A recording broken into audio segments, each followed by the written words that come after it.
ఒక చిన్న క్వశ్చన్ అడుగుతాను సార్. భగవద్గీతలో ఎన్ని శ్లోకాలు ఉన్నాయి సార్? రెండు ಬುಕ್ಗಳು ఉన్నాయి. ಓಪನ್ చేయలేదు. ಆನ್ಸರ್ ಮಾಡಿ. ಭಗವದ್ಗೀತಾದಲ್ಲಿ ಎಷ್ಟು ಶ್ಲೋಕಗಳು ಇದೆ?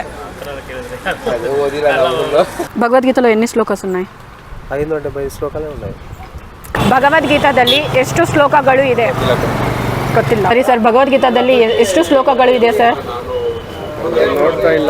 ಎಷ್ಟು ಶ್ಲೋಕಗಳು ಇದೆ ಸರ್? ಹಲೋ, ಎಷ್ಟು ಭಗವದ್ಗೀತಾದಲ್ಲಿ ಎಷ್ಟು ಶ್ಲೋಕಗಳು ಇದೆ?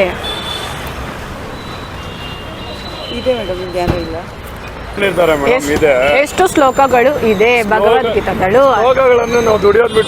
तो भगवद्गीता में कितना श्लोक है? पूरा टोटल पढ़ रहे हैं अभी। नहीं, कितने श्लोक है? देखने पड़ेगा। भगवद्गीता में कितना श्लोक है? श्लोक पूरा नहीं पढ़ा, थोड़ा ही पढ़ा। हाँ, क्या मोबाइल है आपके पास? भगवद्गीता क्यों नहीं है आपको? आप पूछिए एक बार, भगवद्गीता क्यों नहीं है मेरे पास? ऐसे भगवद्गीता में कितने श्लोक है पता नहीं है in Bhagavad Gita? I don't know. ಭಗವದ್ಗೀತಾದಲ್ಲಿ ಎಷ್ಟು ಶ್ಲೋಕಗಳು ಇದೆ? Okay sir, thank you. Bhagavad Gita don't know. श्लोक तो नहीं गिने मैंने. श्लोक कितने हैं भगवद्गीता में? श्लोक नहीं गिने कितने. प्लीज. गीता है प्रभु जी आपके पास? नहीं है, लीजिए. तो नहीं है तो जरूरत नहीं है. ಎಷ್ಟು ಶ್ಲೋಕಗಳು ಇದೆ ಭಗವದ್ಗೀತಾದಲ್ಲಿ? ಪೂರ್ತಿ ಗೊತ್ತಿಲ್ಲ, ಓದ್ತಾ ಅವಾಗ ಓದ್ತಾ ಇರ್ತೀವಿ. ಶ್ಲೋಕಗಳು ಎಷ್ಟಿದೆ? ಗೊತ್ತಿಲ್ಲ ಮೇಡಮ್. ಗೊತ್ತಿಲ್ಲ. एक श्लोक आप बोल सकते हैं क्या भगवद्गीता से? इतना याद नहीं है. कैसे नंबर बताइए, कितने श्लोक है? श्लोक तो पता नहीं है. అయితే ఎన్ని శ్లోకాలు ఉన్నాయి భగవద్గీతలో?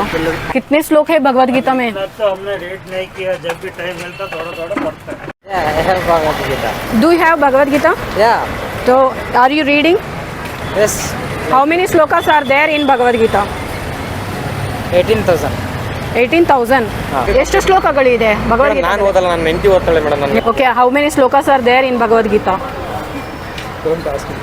ಎಷ್ಟು ಶ್ಲೋಕಗಳು ಇದೆ ಭಗವದ್ಗೀತಾದಲ್ಲಿ? 18 ಶ್ಲೋಕಗಳು. మొదటి భగవద్గీతలో ఎన్ని శ్లోకాలు ఉన్నాయి? I think 800. ಮಾತಾಜಿ, ಒಂದು ಕ್ವಶನ್ ನಾವು ಕೇಳ್ತೀವಿ, ಆನ್ಸರ್ ಮಾಡಿ ಅಷ್ಟೇ. ಭಗವದ್ಗೀತಾದಲ್ಲಿ ಎಷ್ಟು ಶ್ಲೋಕಗಳು ಇದೆ? ಗೊತ್ತಿಲ್ಲ. Congratulations, you got so many books today. I will ask one question. How many slokas are there in Bhagavad Gita? Don't know, but Please read. Today you got books, okay? 700 slokas are there. okay, thanks. Hare Krishna.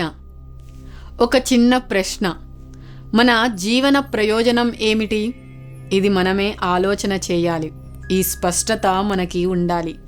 కానీ మనలో చాలామంది ఈ ప్రశ్నకు సమాధానం చెప్పలేరు. అందరూ రోజువారీ పనులలో ఈ విషయం ఆలోచన చేయడం మర్చిపోతున్నాము. కానీ మన జీవిత ప్రయోజనాన్ని స్పష్టంగా చెప్పి మన సమస్యలకు పరిష్కారాన్ని చూపే గ్రంథం భగవద్గీత. భగవద్గీత కేవలం ఒక శాస్త్రం కాదు, ఇది మన జీవితానికి మార్గదర్శి. ఈ పుస్తకంలో మనం ఎదుర్కొనే ప్రతి సమస్యకు సమాధానం ఉంది. మనం ఎలా ఆలోచించాలో, కష్టకాలంలో ఎలా ఎదుర్కోవాలో, మన లక్ష్యాలను ఎలా చేరుకోవాలో చెబుతుంది. ఉదాహరణకి, అర్జునుడు గొప్ప యోధుడు అయినప్పటికీ కురుక్షేత్ర యుద్ధంలో పెద్ద సమస్యలో పడిపోయారు. తన బాధ్యతలను గమనించలేకపోయాడు. కానీ శ్రీకృష్ణుని ఉపదేశం ద్వారా అతని కర్తవ్యం పూర్తిగా మారింది. అయోమయం నుంచి స్పష్టతకు, భయంతో నిండిన మనసు ధైర్యానికి మారిపోయింది. అంతటి గొప్పవాడైన, ధనుర్ధారి అయిన అర్జునుడికే భగవద్గీత అవసరమైతే మన సంగతి ఎలా ఉండాలి?